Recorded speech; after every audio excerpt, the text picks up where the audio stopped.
Assalamu alaikum. I hope your Ramadan is going okay. I had a thought. Ramadan, often we are talking about our own forgiveness. It's a month where if we don't, get forgiven, we are the real losers because of all of the ample opportunity there is to get forgiveness in this month. But what about us forgiving others? If we, how can we expect to be forgiven if we don't have the strength or character to forgive others? This is a big challenge of mine that I always have.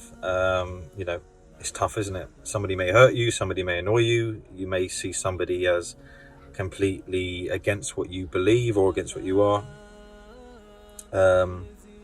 Should you harbor resentment? Should you harbor bitterness? Does this help you?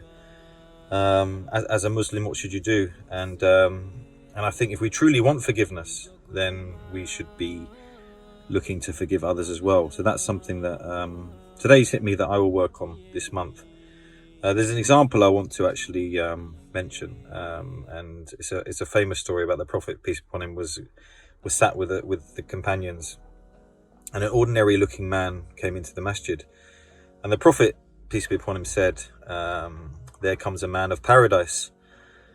And to this, the companions were very confused and were very, wanting to know what was so special about this man. And the man said he was a guest and staying for 3 nights.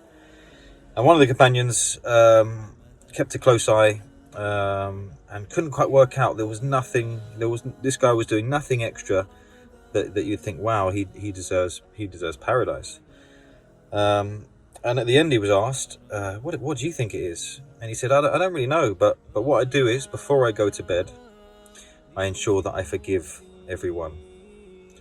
And so this is the lesson, really, from that story, is the importance of us forgiving others. And like I say, for me, this is one of the toughest things that I struggle with. That's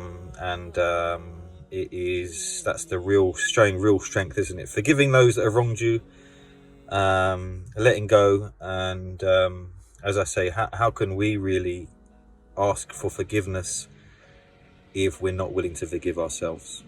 Assalamu alaikum.